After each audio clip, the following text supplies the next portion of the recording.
After the heavy hush fell over the grand hall, the final echoes of mourners' footsteps faded into silence.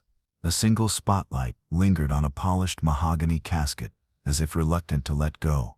Friends and colleagues of Diane Keaton, the icon who turned vulnerability into theatrical strength, had spilled memories like petals across the floor.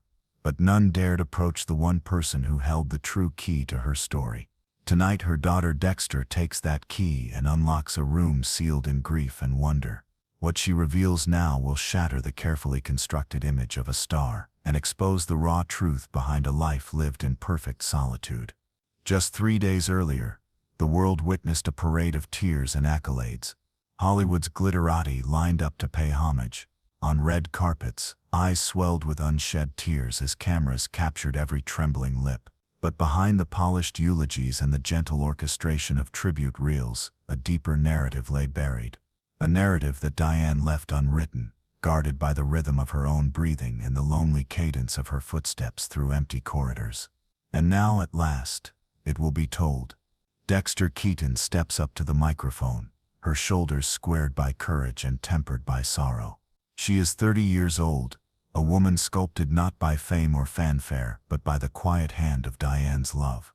Her voice wavers, at once fragile and resolute, as she breathes in the weight of an audience hanging on her every word. My mother, she begins, was a paradox of light and shadow. In public she shone like a star. Behind closed doors she carried wounds that never fully healed. The room grows still. Every flashlight shutter and camera lens holds its breath. Dexter's revelation is more than a confession. It is a reckoning. She speaks of a regret that Diane bore deep in her chest, a hollow space carved by love that had slipped through her fingers more than once. And she speaks of the night 3 weeks before her mother's passing, when Diane, in the hush of her bedroom, confessed to a pain that no audience had ever witnessed. In that room, Diane's daughter found her mother hunched over a leather-bound journal. The pages were stained with tears and time. In silver script, Diane had poured out her heart's final confession, a love left behind, a promise unkept. Dexter will read from those pages today, selecting passages so intimate they risk cracking the very silence of memorial. She wants the world to see that behind every perfectly rehearsed line, behind every poised smile that graced the silver screen, stood a woman haunted by a single question. Was love ever as kind to her as she had been to the world? As Dexter pauses, a soft rustle of candles greets the quiet. The scent of lilies drifts on air thick with expectation. Every eye turns toward her trembling hand. Then, with a steadying breath, she lifts the book. And with a voice that trembles at first and then finds steel, she reads aloud. I watched him disappear as if he were a ghost, and I was left holding a whisper I could neither chase nor forget. Those words reverberate through the hall, awakening memories among the mourners. Gasps ripple through the crowd as the name escapes her lips.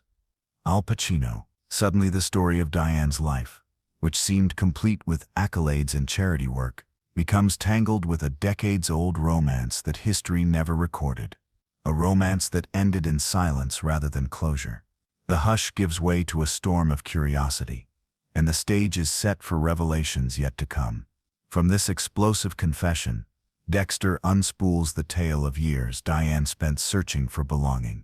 She describes a childhood fractured by silence, a young woman's flight to New York in search of freedom, and a star's dazzling rise that left her stranded at the pinnacle. Between the red carpets and the applause, Diane learned to hide her scars beneath oversized jackets and thoughtful gazes. But a wound this deep does not heal with fame alone. Now, as we stand at the edge of this revelation, questions thunder in our minds. How did Diane Keaton, the woman who taught generations to wear their individuality like armor, navigate a heart torn between devotion and abandonment? What price did she pay for her solitude? Why did the world stand silent as she slipped away? In the sections ahead, Dexter will guide us through hidden journals, whispered confessions, and the final moments when truth eclipsed performance. Prepare yourself. The story we thought we knew is only opening its first door. After the candles flickered in silence, Dexter's lips curved in a trembling line as she chose the next excerpt. She read, "He promised he'd build me a home in his eyes, but when I looked there was only emptiness." The hall exhaled collectively as the name followed. Al Pacino. Those 5 words struck like a hammer, shattering years of polished myth. No one had ever tied Diane Keaton, Hollywood's unflappable icon, to a love that saw her at her most vulnerable. Dexter paused, allowing the weight to settle. Moving carefully through the tattered pages, she described Diane's teenage heartbreak, long before fame came knocking. "I gave my heart to a boy who left it broken on a schoolyard bench," Diane wrote. At 16, she learned that love could be both intoxicating and destructive. In a small Los Angeles suburb, Diane's bright spirit dimmed for the first time, driving her toward escape. Yet her pain also birthed purpose, the realization that art was a sanctuary no one could abandon. And so Dexter continued. Diane fled to New York City with nothing but a suitcase and a dog-eared script. She painted a harsh portrait of those early years, auditions in drafty rooms, nights spent in cold rented beds, and days surviving on tea and stale bread. Yet among the struggle, Diane discovered something profound. The stage made her invisible scars pulse with meaning. "When I stood under the lights," Diane wrote, "I was both lost and found." Dexter's voice softened as she recounted the moment her mother first met Al Pacino on the set of The Godfather. His eyes, Diane penned, were oceans, a storm and a shelter all at once. She described how they laughed in empty hallways, shared coffee between takes, and found solace in silence. Their connection was forged in unspoken understanding, 2 restless hearts tethered by the pulse of cinema itself. But as the cameras rolled, our distance grew, Dexter read. Diane had written of long days on set, of lines memorized for an audience, but feelings buried on paper. Late-night drives through California hills became their refuge until fame's glare pulled them apart. They drifted between passion and absence, leaving Diane with a truth she could not escape. A brilliant career could not mend a fractured heart. At 50, Diane made another bold choice. She adopted Dexter, offering her love in a way she had never received it. "Holding her," Diane wrote, "was like stitching together the tears I thought I would carry forever." That decision shocked Hollywood and became Diane's greatest role. Dexter recalled waking in those early mornings to her mother's gentle voice, the reassuring hum of bedtime stories, and the promise that unconditional love could endure. Yet even motherhood carried its own ache. In her journal, Diane confessed, "I tuck them in, but my nights echo with the question, will they stay?" Dexter's eyes glistened as she revealed how the smallest gestures masked her mother's inner tremor. Every laugh they shared was cushioned by the awareness that abandonment had once defined Diane's world. And no matter how fiercely Diane loved, the ghost of past heartbreak lingered. In her final weeks, Diane retreated deeper into her home, writing addresses in a silk-bound notebook, letters to people who never replied. Dexter remembered entering her mother's study to find her staring at an empty doorway, as though expecting the world to finally show up. "Why does fame fade at the most crucial moment?" Diane had scribbled. No colleagues, no old friends, not even one familiar face stood vigil beside her bed. But treasures remained: an old vinyl collection, annotated with emotional notes, snapshots of laughter stained by tears, and a folded letter in Al Pacino's handwriting that simply read, "Forgive me." Dexter unfolded that note in trembling hands, its ink faded but its regret unmistakable. It arrived after their last phone call, yet neither mother nor daughter ever saw his silhouette in the doorway. Closing the journal gently, Dexter lifted her gaze to the crowd. "This story," she said, voice thick with emotion, "is not just my mother's. It is a story of every soul who believes in love and finds themselves waiting alone." The hush that followed felt sacred, a collective promise to remember Diane's truth. And now, standing at the threshold of her mother's innermost thoughts, we brace for what comes next. The final entry, scrawled in midnight ink, where Diane confronted her ultimate fear and chose love one last time. In the final entry, Diane's handwriting seemed to tremble, the letters uneven, as though each stroke carried the weight of years spent bracing against solitude. Dexter turned the page and read, "Tonight, I watched the moonlight pool on the windowsill, reminding me that even beauty can be cold and distant. The room was silent as she paused, eyes lifting to meet those in the crowd. My mother, Dexter continued, knew that love could shine brightly, yet hurt deeper when it faded. Dexter described Diane's last weeks with tender precision. How she would linger by the garden gate, tracing roses with trembling fingers, hoping for a visitor who never came. How she whispered lines from her favorite films to feel connected to a world that now felt remote. How she drew strength from small rituals, morning tea brewed to the exact second, a well-worn jazz album spun just one last time. Amid the cancer treatments and fragile moments, Diane held fast to these details, as though they were threads anchoring her to life. Yet that entry revealed something more urgent, Diane's fear of being forgotten. "I will vanish like smoke," she wrote, "unless someone carries my story forward." These words seemed to echo through the grand hall now, her plea traveling beyond polished eulogies into raw reality. Dexter looked down at the journal and then across the sea of faces. "How many of us," she asked softly, "feel ourselves slipping away when no one hears our final confession?" Drawing a steadying breath, Dexter recounted the day her mother's breathing grew shallow. She had sat at Diane's bedside, holding her hand as though anchoring a ship in a storm. In the hush, Diane looked at her and whispered, "Promise me you'll tell them all. Every crack, every triumph, every whispered regret." It was the final instruction from a woman who had spent a lifetime hiding behind laughter. Dexter clutched the journal and whispered her own vow. "I will."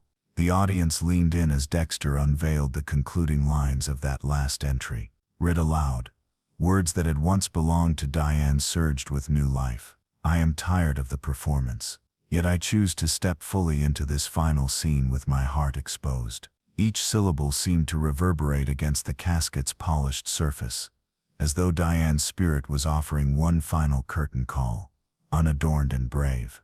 With the confession laid bare, Dexter shifted to reflect on the paradox of her mother's fame. On screen, Diane had mastered the art of masking vulnerability under wit and style. Off-screen, she had fought invisible battles against regret and abandonment, battles she never wished to dramatize. Dexter described how, even in the peak of her career, Diane would sometimes vanish into her own thoughts, retreating from red carpet crowds into a quiet corner, her eyes distant yet strong. Those rare glimpses revealed the heart behind the icon. Friends said that on movie sets, Diane would slip away during breaks, pulling out a small notebook to jot down memories or lines that spoke to her soul. Producers remembered her as unpredictable, arriving early to rehearsal but leaving just as quickly, as if she needed solitude to recharge. In those pauses, she filled her pages with lines about first love, childhood regrets, and the ache of being both seen and unseen. Dexter then spoke of the funeral itself, held in a sunlit chapel overlooking a rose garden Diane had once tended. She described the faces gathered: colleagues who praised Diane's poise, fans who sent white turtlenecks in tribute, and a silent absence where some hearts should have stood. Among the eulogies, Dexter's own words stood as the most honest, a daughter's promise to honor every fragment of her mother's hidden life. But the tragedy wasn't only in Diane's solitude, it lived also in the silence that followed her passing. For weeks the world clamored to remember the actress, but few paused to recall the woman behind the roles. Dexter revealed how she would walk through empty rooms in Diane's house, running her hand along bookshelves, memory-laden cupboards, and wonder whether the world would ever learn of the mother who taught her love without condition. Closing her eyes, Dexter recounted a moment when she felt her mother's presence most keenly. Sitting in Diane's favorite armchair, she claimed she could still hear the soft hum of a jazz tune echoing down the corridors, as though Diane was bidding farewell in the only way she ever knew, through art and music. That memory, Dexter said, gave her solace, and the conviction that Diane's story must reach every corner. As the section neared its end, Dexter pressed a final question into the hushed air. If a star falls and no one looks up, does its light truly die? The audience held its breath, grappling with the weight of a legacy built on brilliance and tempered by silence. In that question lay the invitation to carry Diane's full truth forward, not only the laughter and applause, but also the tears unshared. the journaled regrets, and the final wish to be fully known. The candles flickered again as though answering her call. Dexter closed the leather-bound journal and set it gently on the podium, a symbolic gesture sealing the bridge between privacy and remembrance. The promise had been made. Diane Keaton's final unvarnished act would not be lost in glossy tribute reels or half-remembered anecdotes. It would live on, through truth, memory, and the unwavering voice of a daughter who refused to let love go unlived. The morning after Dexter's revelation, the world felt unsteady, like a stage whose script had been torn in half and scattered by an unexpected wind. On one side lay the polished tributes, the Hollywood press machine spinning eulogies about Diane Keaton's elegance and wit. On the other lay the raw confession of a daughter who refused to let her mother's final act be a silent one. Dexter stood at the heart of that storm, determined to guide truth through the glare of spotlight and rumor.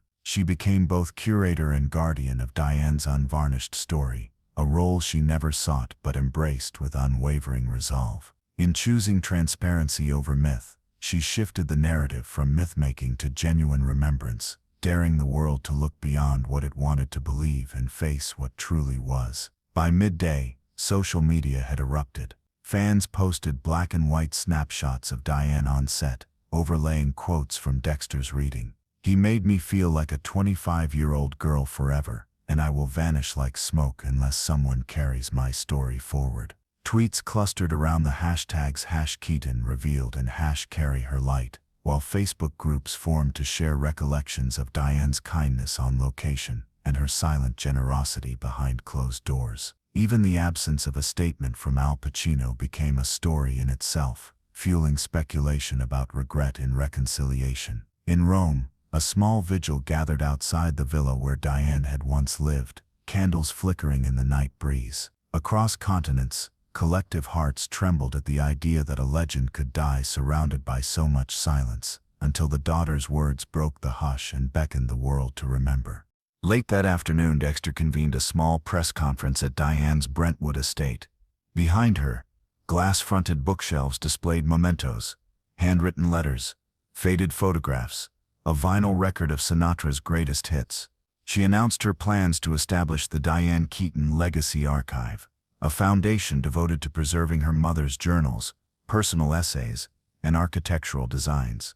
"These pages," Dexter said, patting the leather-bound diary, "are more than memoirs. They are roadmaps to a life of courage, imperfection, and love." She revealed that a portion of the estate's proceeds would fund mental health programs and women's cancer research, causes Diane had championed quietly. Finally, she hinted at a forthcoming memoir, co-authored with her brother Duke, promising to weave family anecdotes with the full sweep of Diane's artistic journey.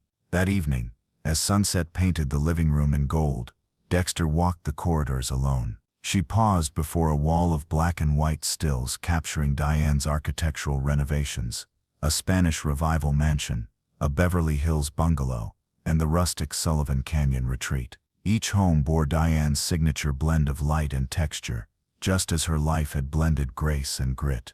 Dexter imagined her mother's voice humming through the rafters, reminding her that building beauty was also an act of defiance. Soon she would open the estate to scholars, designers, and filmmakers, anyone who sought authentic inspiration. In this way, Diane's creative spirit would continue to shape worlds, both on screen and off, long after her final scene had been called. Across the city, cinephiles and casual viewers alike found themselves reconsidering what it means to be a star. Film clubs hosted screening marathons, Annie Hall, The Godfather, Reds interspersed with readings from those private pages Dexter had shared. Conversations turned to the power of vulnerability, how Diane had made imperfection her trademark, and how her daughter's unmasked grief had become its own kind of artistry. Critics wrote about the cathartic elegance of admitting regret, of letting the final lines linger in open air, rather than tidy them into neat applause. In living rooms and cafes, people asked, what stories have we left untold? Whose hearts are we ignoring while we chase after legend? As night deepened, Dexter returned to the chapel where the funeral had been held. She knelt by the empty casket, now draped in white roses, and bowed her head. "Mother," she whispered, "your final scene has only just begun." In her mind's eye, She saw Diane stepping out from the shadows of solitude, illuminating every hidden crack with gentle light. Then she stood, placing a single white turtleneck, Diane's signature garment, on the casket's lid. It was a gesture of continuity. Fans had left thousands outside the gates.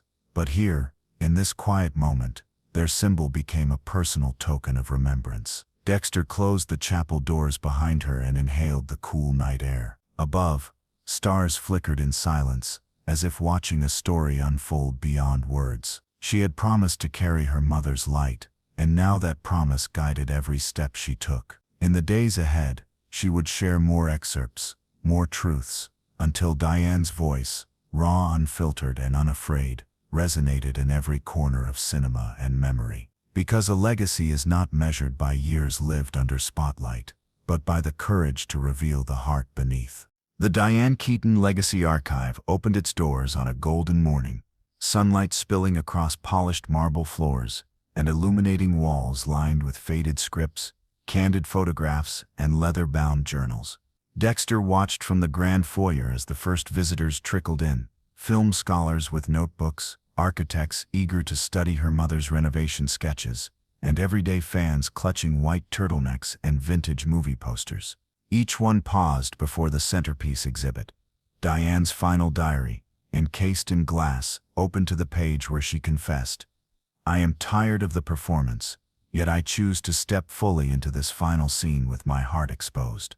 A hush fell over the crowd, as if Diane herself were taking a last breathless bow. Beyond the diary lay rooms curated to mirror chapters of Diane's life. In the Solitude Gallery, soft jazz floated through vintage speakers, mingling with the scent of old coffee, an olfactory tribute to nights Diane spent penning her deepest thoughts. A worn typewriter sat at a mahogany desk, its ribbon faded, inviting visitors to write their own reflections on grief, love, or hope. In the Motherhood wing, Dexter and Duke arranged childhood mementos, hand-painted ceramics, bedtime storybooks, with Diane's annotations in blue ink, and a slideshow of home movies capturing bedtime lullabies and impromptu dance sessions to Sinatra's "Fly Me to the Moon." Tears rippled through the first visitors as they stepped into the warmth of memories Diane had built for her children. At midday, Emma Stone arrived to deliver the inaugural speech. Under a vaulted ceiling painted in soft pastels,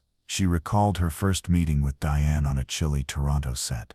"I was terrified," Emma said, voice catching, but Diane welcomed me with a grin that said, "Clumsiness is your secret weapon, own it." She taught me that vulnerability is an asset, not a flaw. As Emma spoke, guests glanced at a nearby display of Diane's iconic wardrobe, oversized suits, turtlenecks, and brimmed hats, each telling the story of a woman who curated her image as carefully as she curated her life. When Emma finished, the hall erupted in applause that echoed like a promise to honor Diane's unguarded spirit. Meanwhile, in a sunlit conservatory-turned-library, Duke led a workshop on preserving personal archives. He demonstrated how to store fragile papers, transcribe diary entries, and convert old Super 8 footage to digital formats. Architects and designers huddled around Diane's meticulously hand-drawn floor plans. She had labeled every room with purpose, noting how light should enter at each hour. A retired set designer whispered to a colleague,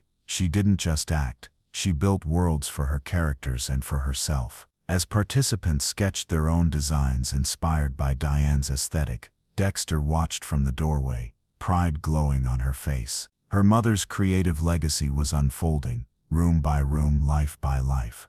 By late afternoon, filmmakers arrived for a closed-door screening of a documentary based on Diane's journals. In a makeshift theater within the estate, viewers sat in vintage director's chairs as pages turned on a giant screen. Diane's voice, tender yet resolute, narrated her journey from broken-hearted teenager to Oscar winner and devoted mother. The film interwove home videos, interview clips, and animated passages from her diaries, culminating in that final entry under a moonlit window. At the end, the audience sat in silence before a single name filled the screen: Diane Keaton, 1946-2025. A standing ovation followed, not for a star, but for a woman who dared to share her wounds with the world.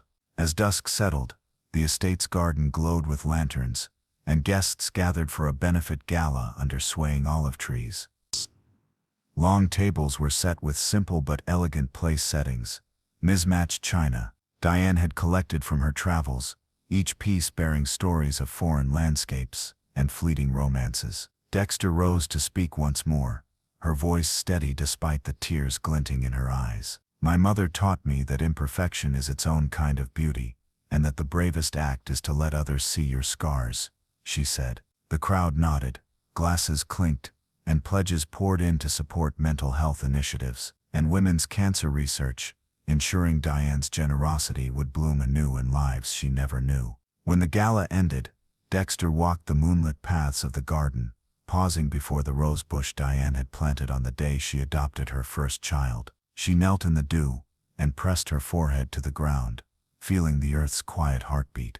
Ahead, the estate loomed like a guardian of memory, every window a witness, every brick imbued with her mother's tenacity. Dexter whispered into the night, "This is only the beginning." And with that, she rose, determined to carry Diane's light forward, through the archives, the foundation, and the countless hearts that would find solace in a story laid bare at last.